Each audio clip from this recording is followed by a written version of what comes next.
નમસ્તે વિદ્યાર્થી મિત્રો, આજે વાત કરીશું વાર્ષિક પરીક્ષા 2025 ધોરણ 9 અને વિષય અંગ્રેજીનું નવું માળખું અને નવી બ્લુપ્રિન્ટની વાત કરીશું. નેશનલ એજ્યુકેશન પોલિસીની અંદર અહીં 30% હેતુલક્ષી અને 70% વર્ણનાત્મક આધારિત પ્રશ્ન રહેશે. એ પહેલા ચેનલની અંદર પ્રથમ વખત આવ્યા છો તો વિદ્યાર્થી મિત્રો ચેનલનું સબસ્ક્રાઇબનું બટન દબાવી બાજુમાં આપેલા બેલ આઇકન ઉપર ઓલ નોટિફિકેશન કરી દેવું, જેથી કરીને જ્યારે પણ અમે વિડીયો મૂકીએ ત્યારે સૌથી પહેલા તમને મળી રહે. તો શિક્ષણ બોર્ડ ગાંધીનગર દ્વારા શૈક્ષણિક વર્ષ 2024-25ની અંદર ધોરણ 9 અને વિષય ઇંગ્લિશના સેકન્ડ લેંગ્વેજના વાર્ષિક પ્રશ્નપત્રનું પરિરૂપ આપણે જે બદલાયેલું છે એ નવું જોઈ રહ્યા છીએ. અહીં આપણને હેતુલક્ષી પ્રશ્નો જે છે તે 21 પૂછાશે 24 ગુણના. અતિ ટૂંક જવાબી પ્રશ્ન 3 ગુણનો પૂછાશે. ટૂંક જવાબી પ્રશ્ન 33 ગુણના 33, વિસ્તૃત 14 ગુણના 4 અને નિબંધ પ્રકારના 6 ગુણનો એક પ્રશ્ન પૂછાશે. આમ પ્રશ્નો 60 અને કુલ ગુણ રહેશે 80. વિભાગની વાત કરીએ તો મેઇન ટેક્સ અને જે કાવ્ય આપ્યા છે તેમાંથી 22 ગુણનું, સપ્લિમેન્ટરી રીડિંગ જે છે એમાંથી 8, અનસીનમાંથી 10, ફંક્શન અને ગ્રામર છે તેમાંથી 24 અને રાઇટિંગમાં 16 ગુણનું આપણું પેપર પૂછાશે. હવે આપણે પ્રશ્નપત્રનું સંપૂર્ણ જો માળખું સમજી લઈએ તો એની અંદર આપણે જે નમૂનાનું પ્રશ્નપત્ર આપણને આપ્યું છે તેની વાત કરીશું. તો નમૂનાનું પ્રશ્નપત્ર જોઈએ તો સેક્શન એ.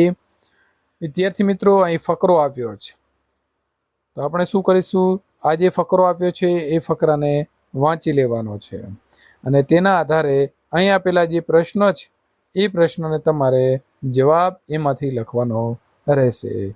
એ પ્રકારે ઉપર ફકરો છે, નીચે 2 પ્રશ્નો છે. પાછા પ્રશ્ન નંબર 5 અને 6 ઉપર ફકરાના આધારે લખવાના છે. 7 અને 8 પણ ઉપરના ફકરાના આધારે લખવાના છે. 9 અને 10 પણ ઉપરના ફકરાના આધારે, 10 અને 11 અથવા 11 અને 12 પણ ઉપર ફકરાના આધારે લખીશું.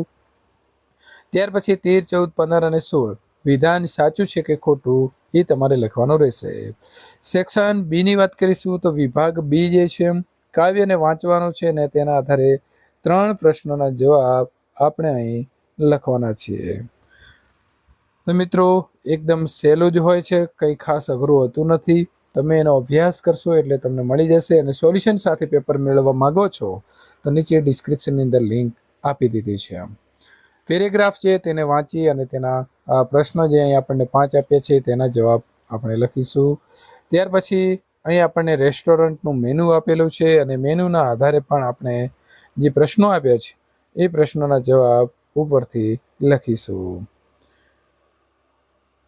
આગળ પણ ફકરાના આધારે જે પ્રશ્નોના જવાબ લખવાના છે. ત્યાર પછી અહીં તમારે વિદ્યાર્થી મિત્રો જે પ્રશ્નો છે 30 થી 34ના જવાબ લખીશું. સેક્શન સી ગ્રામર આધારિત રહેશે. તો અહીં તમારે એ અને બી જે લેંગ્વેજના ફંક્શન અને મિત્રો વાક્ય આપ્યા છે તેને જોડવાના છે. ત્યાર પછી અહીં આપણને કૌંસમાં આપેલા જે શબ્દ છે એનો ઉપયોગ કરીને વાક્ય પૂર્ણ કરવાના રહેશે. અહીં પણ વિદ્યાર્થી મિત્રો આપણે જે ફંક્શન આપ્યા છે બ્રેકેટ્સ એટલે કે કૌંસની અંદર તેનો ઉપયોગ કરીને વાક્યને પૂર્ણ કરવાના છે. અહીં આપણને ઉપર ખાલી જગ્યાઓ જે 3 આપી છે તેના જવાબો છે તે આપણે ગોઠવીશું. ત્યાર પછી તમારે વિદ્યાર્થી મિત્રો આપેલા શબ્દનો સૌથી નજીકનો જે મિનિંગ આપતો જે શબ્દ છે તેને શોધીને લખવાનો છે. સેક્શન ડીની વાત કરીએ તો વિદ્યાર્થી મિત્રો અહીં ડાયરેક્ટ અને ઇનડાયરેક્ટનો ઉપયોગ કરી અને તમારે વાક્ય જે છે તેને ખાલી જગ્યા સ્વરૂપે આપી છે તે પૂરીશું. ત્યાર પછી કન્જેક્શનનો ઉપયોગ કરવાનો છે. આગળ વાત કરીએ તો વિદ્યાર્થી મિત્રો અહીં તમારે પેરેગ્રાફમાંથી જે 3 શબ્દો આપ્યા છે એનો ઉપયોગ કરીને ખાલી જગ્યા પૂરીશું. અહીં તમારે ડાયરેક્ટ ઇનડાયરેક્ટ કરવાનો છે એટલે કે ડાયરેક્ટમાં ફેરવી દેવાનું છે. જે આપણને મિત્રો અંડરલાઈન કરેલા છે એ પ્રકારે એનો જવાબ આવી શકે તેવો પ્રશ્નાર્થ જે છે તમારે બનાવવાનો રહેશે. સેક્શન ઈની વાત કરીએ તો અહીં તમારે પેરેગ્રાફ લખવાનો છે 100 વર્ડની અંદર એટલે કે 100 શબ્દોની અંદર લખવાનો છે કોઈ પણ એક. તો my friend, my visit to a dentist અને મિત્રો સેવ ટ્રી. તો કોઈ પણ તમને ગમતો એક તમારે લખવાનો રહેશે. ત્યાર પછી તમારે વિદ્યાર્થી મિત્રો અહીં જે આપણને આઈડી આપી છે તેના ઉપર 30 શબ્દોની અંદર તમારે રજા લેતાનો જે મેરેજ હોવાના કારણે રજા લેતાનો મેસેજ અથવા તો ઈમેલ લખવાનો રહેશે.